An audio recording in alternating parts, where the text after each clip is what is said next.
one region. Galing ako sa special geographical area ng Bangsamoro Autonomous Region. Nagpunta lang kami dito para lang may masabi natin na dapat kay Marcos ay mag-resign na. Nauna. Bakit? Lahat mga ginagawa nila, hindi nila matanggap na nagnanakaw sila.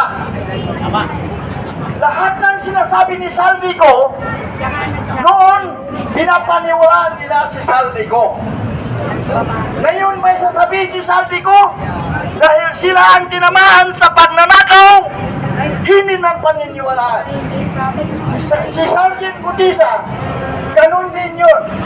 Pinapaniwalaan sila noon, ngayon hindi na paniwalaan dahil tumatakbo ang mastermind nito ay si President Ferdinand Marcos Jr. Ito ba ang kailangan natin mamumuno sa atin? Ang mga magnanakaw. Ang magnanakaw sa national government. Ako po ay umabot ako ng more than 41 years sa government service. Nag-retire ako bilang isang provincial treasurer ng probinsya ng Maguindanao. Ngayon, itong nalalaman namin natin na ginawa sa national government. Itong ginagawa nila sa national government, ano kaya kung pupunta yan sa local government? Kung magnanakaw ang national government ng billions of pesos, kung maliit ang nanakawin mo, hindi ka mabilanggo. Bakit?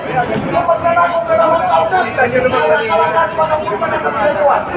Kung billion, maraming pang tanong. Bakit ganun ang pamamalakad ng gobyerno natin ngayon? Ngayon, mga kasama, dapat pag-isipan natin ito, lalo na ang mga tao, nandiyan sa Congress, nandiyan sa Senador. Bakit ipagtago nila, tinatakpan nila ang katotohanan? Ito ba ang dapat gawin ng mga masang Pilipino? Dapat ba itong gawin ng masang Pilipino? Kayain sila, pagtakpan ang totoo. Ang totoo hindi makalabas dahil pinatakpan ng mga tao na nandiyan sa kapangyarihan. Mga kapamilya, dapat mag-isip-isip tayo sa nangyayari sa atin ngayon, ang mga nangyayari sa bansa natin. Dahil pag umabot pa si President Marcos ng 3 taon pa, marami pang pira na malaga sa atin. Tayo ang naghihirap. Mga kapamilya, dapat mag-isip tayo sa mangyari sa ating bansa. Ang mga nanakaw nila from 2022 up to 2025, kalaking pira na yan, ka-trillions na yan. At saka isang department lang yan ang Department of Public Works and Highways ang na-discover. Pero ang ibang department, like for example, the Department of Finance, the BIR, the Department of Budget, and other departments ay hindi pa napatunayan.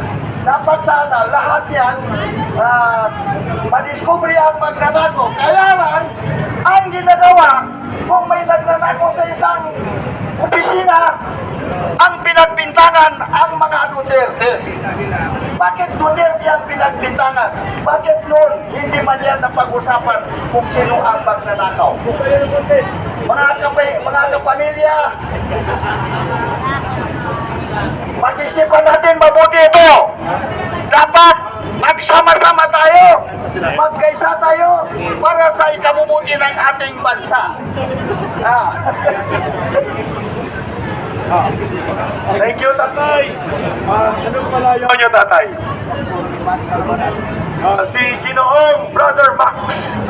But not chicken, but Alvarado. Mga kababayan, tayo po ay pinapayagan naman ng kapulisan na mapayapang magtipon. Ang pakiusap lang sa atin, huwag po tayong magkantsawan Huwag po nating harangan ang mga dumadaan kahit pa ang panawagan nila ay iba sa atin. Okay? At ang mahalaga, ang mga nandito, pag nag-CR kayo sa Robinsons, bumili rin kayo ng donut. Ayos? Gusto ko lang din po para po at least yung mga kapulisan po nakikinig sa atin. Ngayon, nakikita po nila na tayo po ay mga responsableng mamayan na sumisigaw lang sa ating karapatan. Ang akin lang pong pakiusap sa mga nagsasalita po dito, wala hong absolute freedom of speech. May limit din po yan. Sumigaw nga na pabagsakin sa pamagitan ng pagharmas, bawal po yan. Oo. Ngayon, sisigaw mo na ang katiwalian at ang Marcos resign, wala pong bawal po yun. Ang bawal lang po na tayo po ang may magkikaya na sila po ay mag-revolusyon, gamitin ang mga armas, yun po ang bawal. So, pakiusap ko po sa mga magsasalita na dito po tayo nakatutok sa ating pong karapatan sa Bill of Rights sa 1987 Constitution po na rin. Salamat po. Tama. Maraming salamat sa paalala na binigay ni Tatay Rani. Huwag po tayong magkalat-kalat. Dito lang po tayo, tama po yun. Kapag tayo po ay nag-negotiate sa pulis, mapayapa po tayo mag-negotiate. Pangalawa, dito lang tayo sapagkat hindi naman natin pwede obstruct ang kalsada. Okay? At pangatlo, nag-request tayo na payagan na makagamit ng sound system para naman mas malakas ang ating programa.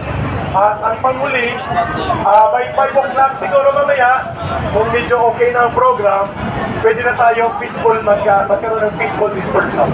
Okay? So, sa mga magsasalita, pinapanawagan namin kayo na lumapit lang po dito. Si Brother PL, magsasalita ka ba? Hindi. Sino po ba ang magpo-volunteer? Prayer lang daw siya eh. Brother, we would like to offer a prayer. Okay. Everybody please, may prayer offering po si Brother Patrick. Let us stand up. Please, tawakan natin ang ating mga Marcos resign sapagkat yan po ay karapatan nating magpahayag ng Marcos resign na. Brother, hawakan ko na. We need not be self-satisfied, but seeking Christ in His life by renewing ourselves, believing for those around us. Let us pray, Father, Son, and Holy Spirit, Amen. Lord our God, once long ago, you said, Jesus,